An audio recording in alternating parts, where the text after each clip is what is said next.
Hi, it's Richard Moore from Racing Profits Guides, and we're up here at James Gibbons Yard, and we've just bumped into Freddie Tylicki, so we thought we'd have a chat with Freddie, a bit about himself and also the courses he rides around the country. We'll have a look at some of the all-weather courses, and then we'll go on to a couple of turf courses as well. All right, Freddie, how are you doing? Very well, thanks for having me. No problem at all. So let's talk a bit about your history, Freddie. What brought you into racing? I was born into it. My father was a multiple champion jockey in Germany. All right. So from a young age I knew what the game was all about and how hard it can be, and lifestyle wise, and you know, from a young age I knew I was going to be a jockey, so I always worked towards it. Yeah. And where did you start your training?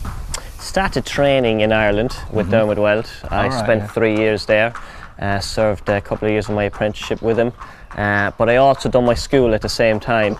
And as you know, German is my first language. English was my second then. And I finished off my school in Ireland at St Patrick's Community College. All right. And I then went on to Mr Bulger and spent a further 3 years with him. Yeah, and then did you come over to this country after that then? I did indeed, yes. And ever since I joined the UK, things have just developed nicely for me. I turned champion apprentice in 2009. Right. So I was delighted with that. And were you with Richard Fahey at the time? I was indeed, yes. He provided me with a lot of winners, and I was riding for a lot of trainers and rode 71 winners that year, so it was a great amount of winners. And you've only ever ridden the flat, have you, or have you done some jumps racing in your time? No, just on the flat. Just on the flat. And you obviously now you ride for a variety of trainers. Who are some of the trainers you ride for now? Yeah, I've got good contacts up north and down south, and I do a lot of travelling. You know, I ride all over the country. I've been kept very busy. My agent Richard Hale does a great job for me. So I'm delighted with the way things are going for me this year. And who are the main trainers that you'd ride for at the moment then? I ride a lot for John Jenkins, get a few rides of Clive Britton and that, and from there on, you know, I've got a variety of trainers I ride for. So you don't mind being freelance then and riding for a few people? No, it's for me it's a good position to be in at the moment. I'm available to everyone that wants me, and obviously to the trainers that provide me with the most winners, you know. Brilliant. Right, Freddie, let's talk a bit about some of the all-weather tracks then. Let's start with Southwell, obviously our local track here. Fibre sand, is it very different, do you think, to the polytrack surfaces of the other three courses? It is, yeah. You know, like you said, it's a different surface, so some horses adapt to it and others don't, especially with the kickback around Southwell. You tend to get horses there that don't appreciate it whatsoever because it obviously hurts them, and you know, they can't see an awful lot afterwards. But it affects the type of horse you'd really want for Southwell is a horse that is very quick within his stride and straight travels. Out of the stalls then. It's very straight out of the stalls and is quick into his stride and keeps on going for you.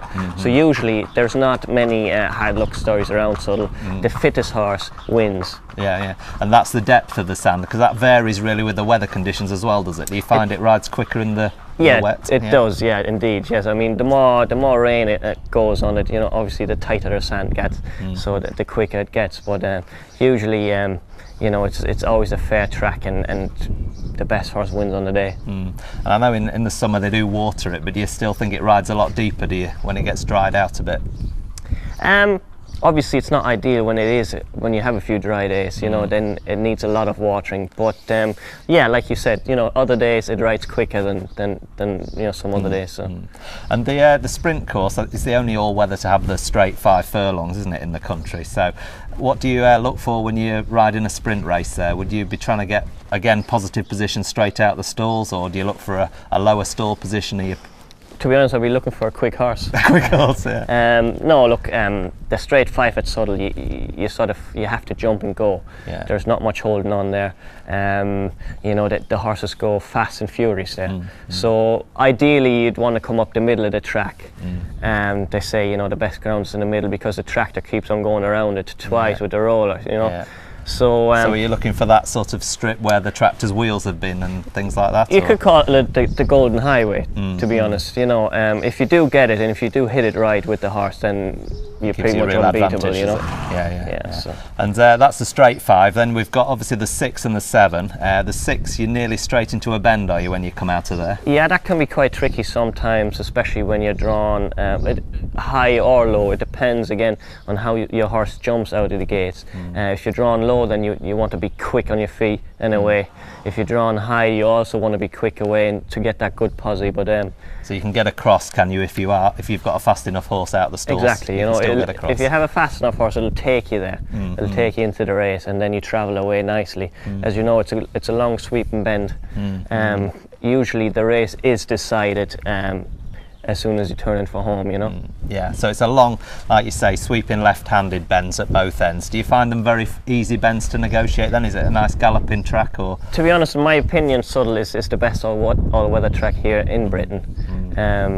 Because simply, there's no real hard luck stories there. No. And horse-wise, horses can handle it no problem really going around a bend. The only thing about it is the kickback there. Yeah. Some horses. Just explain to the people who are watching the video what the kickback is, because I know we refer to it a lot, assuming people know, but it is the actual sand being kicked up, is it? Yeah, it's the actual sand being kicked up from the pack in front of you, if there's horses in front of you, and obviously the sand flies up quite high, and if Southwell rides a bit slower, then obviously the sand is looser, so it'll fly up even more, And horses don't like it really, and I can assure you jockeys don't like it either.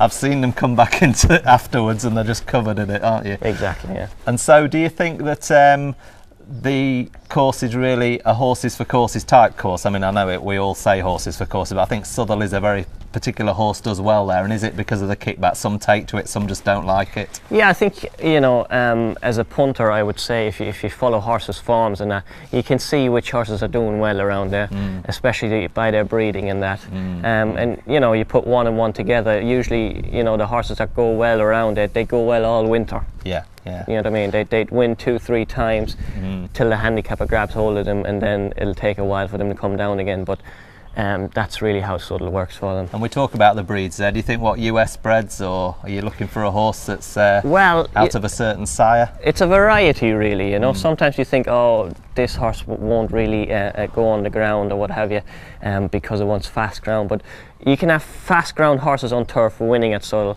and also horses that appreciate a give in the ground. Yeah. So there's no real rules to it, what I mean? No, because I know Dubai Destinations do well there, don't they? They seem do, to do very well there. Exactly, But anything American bred really does well around it, Yeah, I know James, we're at James's yard, he's got, Kung Hai Fat Choi, he did very well there, US bred, wasn't he? Yeah. So let's talk a bit about the more distance races there then. They go up, I think, to 2 miles, is it the furthest trip that they'll have at Southwell?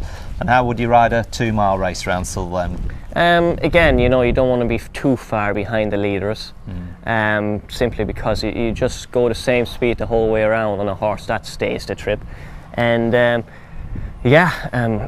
there's not much riding to Southwell, if you know what I mean. I'm trying to explain it to you as well as I can, but no, that's fine. You jump and go really around it, and you don't really ride much of a race, So it's the only track position, really. Is it really? It's all about jumping out and getting a good posie early on, and you hold that posie for the whole way around, Yeah. So there's no real draw bias. We discussed that earlier. You think just get on the middle of the track as you're finishing the race off. Is that where you try and aim for as you come round that last bend?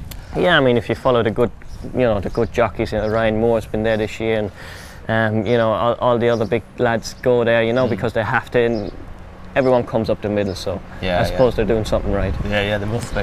And it's quite a long finish straight, is it there? It is, yeah. 2.5 furlongs or so? Well, no, it's 3 and a bit, Is it? Yeah, so well, nearly 3, Yeah. So anyways, you don't, if you're on a horse that doesn't really like it in front, then you don't want to hit it too. You don't want to hit the front too soon,